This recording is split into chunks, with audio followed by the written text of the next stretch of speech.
1250 for points this time. We have the Gutbusters Gun Club. And, but seriously, Ogre shotguns deploy, ready to go. Everybody has a shooting attack except the Butcher, who casts spells. So he's like, okay, bring it, I have choppy hands. And, yeah, so I've got 2 units of 6 Leadbelchers. Never mind the guy that's facing the wrong direction. He's totally watching the flank. 2 Ironblasters. A Tyrant with 2 smashing club things. He has Might is Right, which means he's going to wound on 1 better. And Billowing Blade, which allows him to reroll 1 wound for every enemy hero within 12 inches. And then we have our best friend ally guy over here. He's the Bruiser Standard Bearer. He brings the banner of eating things. So he's going to, when he plants his banner, he's going to pick a spot up to 18 inches away, and then within 6 inches of that spot, enemy units on a 4-up take D3 mortal wounds. Now, this is not like the Voracious Maw that just gets to keep on eating, but it's still pretty cool. And now we have 1,250 points of Legions of Nagash. These guys. But yeah, so there are 2 blocks of 30 skeletons. It looks like the one on the right needs some more dudes. Yes, it does. Okay. There's a Cairn Wraith in the middle. That's this guy in the red cloak. The guy back there with the weird stick, he is a Necromancer who has Overwhelming Dread. Yeah. Which is -1 to hit and -1 to bravery. That's yes. That spell. Mm-hmm. There's a Varghulf Courtier, mm-hmm. Which he's trying out this time. Usually it helps bring ghouls to the table, but he decided not to opt for that.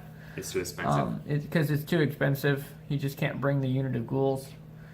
We might decide to let him bring some stuff on, but I don't think he's really going to have a hard time bringing stuff on because he's Legions of Nagash and I kill the stuff and it just shows back up again. What? And then there's a Vampire Lord on Zombie Dragon. I assume it's not the named guy? Correct.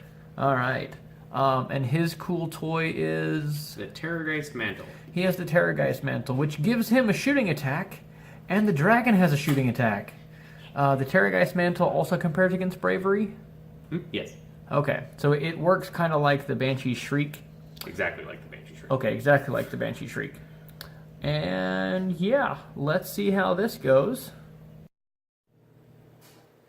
And here's our glorious brown battlefield once again, because I haven't got my snowy terrain stuff painted yet. So I'm working on that, so we can get another color in here. The silver discs you see are the 4 objectives. They're in the center of each quarter of the table, and these wonderful ion tokens are yet again grave sites. So there's 1, 2, 3 grave sites, 4 grave sites. There's that quarter of the table. There's that one. The objective is in the middle right there. Here's this quarter of the table, and you started off in this one. There was only 1 piece of terrain on this side, but there's a lot of hills and stuff out here this time. So yeah, Ogre shotguns might not have been the best thing to bring, but we'll see. We're gonna blow some stuff up. For the Ogre turn, we moved forward a little bit, took pot shots at their enemy dragon thing and missed. The general got his spell off just for the other stupid wizard over there to unbind it. And we didn't get... Ogre's got jack squat this turn. We didn't get any of our raging destroyers off. Our spell didn't go off. Our shooting didn't go off. Our banner wasn't close enough to trounce anything. So turn 1 was a big fat miss for Ogres. Now let's see what the dead guys do. But we're still controlling our 2 objectives. So yeah, that's not completely nothing. We'll see what happens.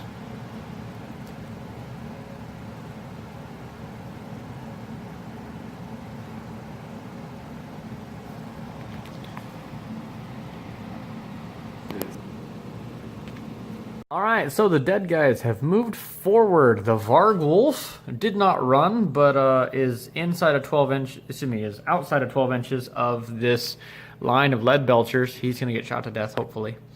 Yeah, we'll see what happens here. The skeletons on the hill over there ran. These guys did not, and then the zombie dragon tried to charge. Failed. He did, however, strip 5 wounds off of this cannon. So this cannon is super unhappy right now. And now we're going to see who gets to do turn 2 first. So the banner bearer, for his VIP try, he did 2 damage to the Cairn Wraith, tried to deal 2 mortal wounds to the skeleton warriors, but they saved 1. The Necromancer took 1. Somebody's at my house because my dog alarm is going off. And then the Vampire Lord took 2 wounds. All mortal wounds from the banner being planted from that location right there. We each lost a hero model. Alright, during the Ogre turn, mistakes were made by the Varghulf and the Tyrant. The Tyrant decided to charge the Vampire Lord on Zombie Dragon. The Vampire Lord on Zombie Dragon is 440 points. The Tyrant is 60 points. Excuse me, he's 160 points. Oh, okay. He's like a third the Zombie Dragon. However, he did knock him down to 8 wounds. 8 wounds, and then you healed 1, so now you're up to 9 wounds. Yep. Because he slayed a model. So the cannons should stick to shooting giant blocks of things, not characters. However, the Leadbelchers, they're real good at shooting characters. They don't care. So yeah, that was the Ogre turn. We ate a Varghulf Courtier. We ate a and Tyrant. My Tyrant got eaten. Waka waka. He did not anticipate that happening. Because he brings 2 clubs, gets a +1 to wound, and gets to reroll 3 failed wounds because of where he was. He didn't fail to wound, he just failed to kill the thing because he didn't bring a big enough stick. Stab it with your steely knives, but you just can't kill the beast. Never mind Lumpy singing over here. Alright, that was bad. Alright, we're gonna go on to the dead guy's turn now. Of Nagash turn. The Wraith decided to join this fight over here because the skeletons went, oh look, ogres! The ogres lost 1 dude, and then didn't fail their bravery shock. Their battle shock test. The skeletons still cannot fail their battle shock test because they have a 5 plus a d6 compared to a 12, and he can't roll a 7 on a d12. On a d6. So they're fine. But over here, the zombie dragon piled into the cannon, was still 3 inches, was inside of 3 inches away from the banner because it's a freaking monster. The cannon didn't hit or wound the zombie dragon, let alone what it would have saved, but did not succeed to hit or wound the zombie dragon. These cannons are by far the unit in the Gutbuster army that never makes its points back. Maybe I'm doing it wrong, but I should be able to shoot things and kill them dead, but it doesn't happen with the cannons. So the zombie dragon he used an ability to re-roll all of his hits. And our understanding is that it's the unit, not the leader. So the zombie dragon also gets to reroll his hits. Not that he really needs them at this point. But he was close enough to eat 2 different units in the combat phase because he was dance macabre by that guy over there. So yeah, because he was closer during the hero phase. But yeah, now it's time to see what happens for turn 3. See who gets to win that one. Arguably the last turn of shooting, the cannon finally slayed the zombie dragon. It only took 3 turns of shooting at it to kill it. Actually to hit it and wound it, and I actually did 6 points of damage to the thing. One of which was saved. One of which was saved. Doesn't matter. So, yeah, that's a dead zombie dragon. Suck that. This is a 120-point cannon. Kills your... Well, actually, finishes off your thing. Because the Butcher did a bunch of damage to the zombie dragon. You complain my spells are broken. I have one spell. You have a dozen. It dealt 9 damage. It only did 6 damage. I'm sorry. This turn. During the ogre part of the turn, that pile of dead skeletons over there is what the Leadbelchers did. They shot 4 of them to death and then beat the snot out of The rest. 12 of them, and then 6 more guys ran. So you have 6 one, guys. 2. There are 6 guys left in this unit to fight 11 Leadbelchers. And go ahead. One of the Leadbelchers in the 5-man unit, the guy's on the right side, the guy you can't see because he's kind of falling off the platform, he has 1 wound left because he fell. The group of skeletons that were fighting the group of 6 Leadbelchers on the left side, they didn't land any hits.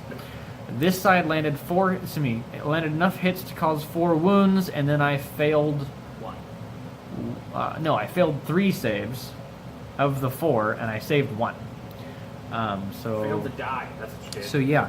So the skeletons have 6 skeletons left over here, 30 skeletons left over there, Untouched. and a Necromancer. And this is halfway through turn 3? Is the end. No, yeah, it's halfway through turn 3. This is halfway through turn 3. Now it is... Oh, and the zombie dragon dead. He got shot to death by a cannon and finally made his points.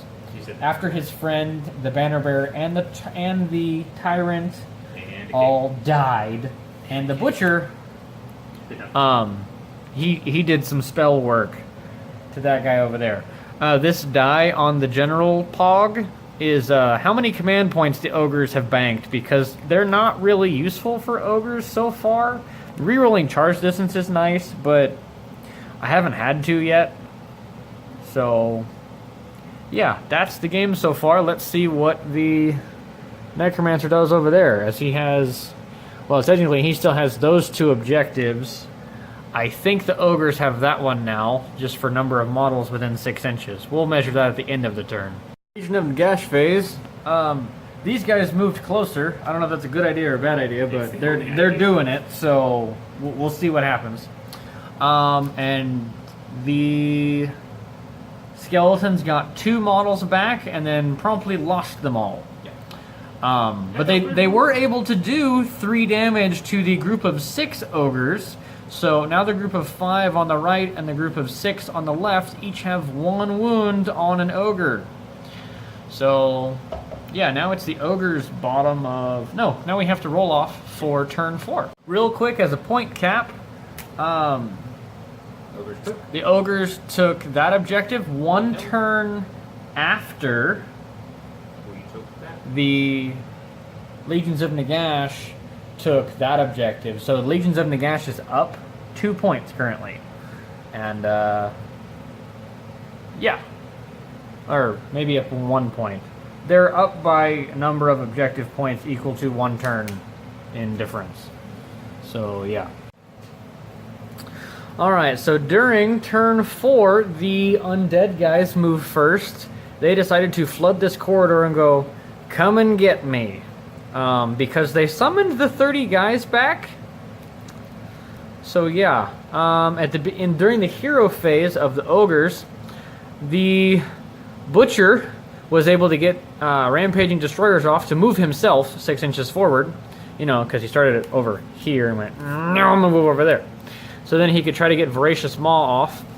He successfully cast a spell, and then the Necromancer goes, no, I'm going to unbind that. Why did I do that then? So the Butcher cast it with a 10, and the Necromancer unbound it with an 11. So now it's just shooting and bashing phase for ogres. So let's see how this goes. This is the end of the shooting phase for the ogres. Between the cannon killing 6, the group of 5 killing 8, the group of 6 killing 5 on accident. I say on accident because they were aiming at the wizard, and that wizard says, I'm a necromancer. There are dead things around me. They can take the wounds instead. So they dealt 7 wounds to him, and he made 5 of them go, not me, and saved 1. So he only took 1 wound, whereas the unit next to him took 5, so there are 19 dead skeletons during the shooting phase on this unit, which means there are only 41 skeletons left on the table. And now it's time to charge things for the ogres. Alright, so at the end of, I think this is still turn 4, this is the bottom of this turn, this is the ogre half. We got into combat and just murdered some stuff.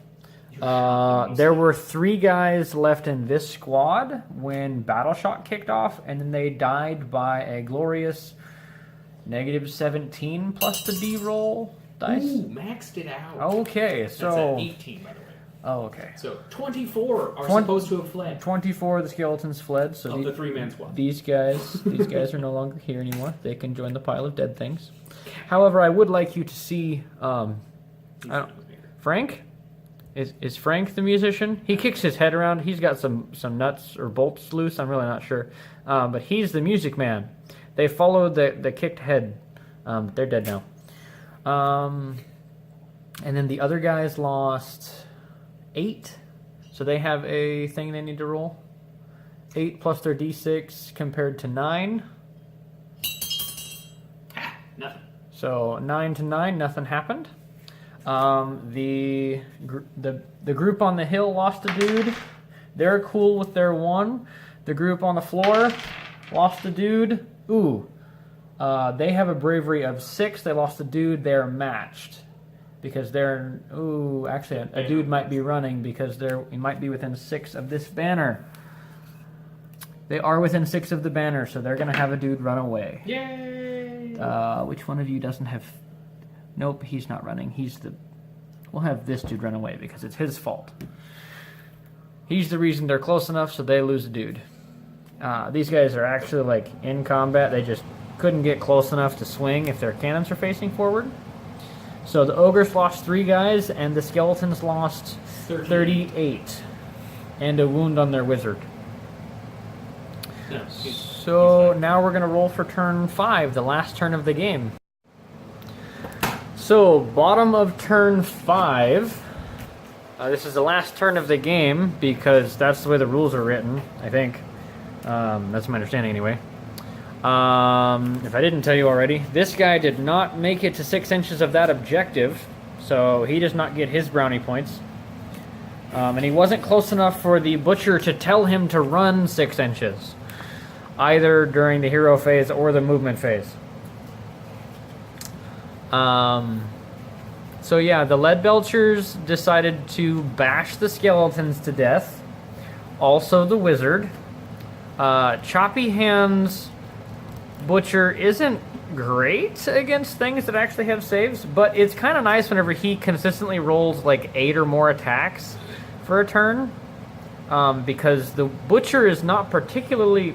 I mean, he's not better at close combat than any other ogre.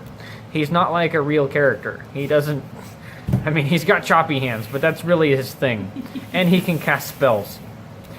He did try to cast a spell this turn. He got 1 wound on the wizard, and then the voracious mob burped. No more eating characters. So at the end of the combat phase, there was 1 skeleton left for the Legions of Nagash. And that pile of things says he fails Battle Shock real good. Not as bad as last time. Yeah, not as bad as last time, but not enough to keep the 1 guy on the field still alive. Now, this unit of Leadbelchers that was on the hill, they did lose a dude. And they get their Battle Shock test roll was a 5.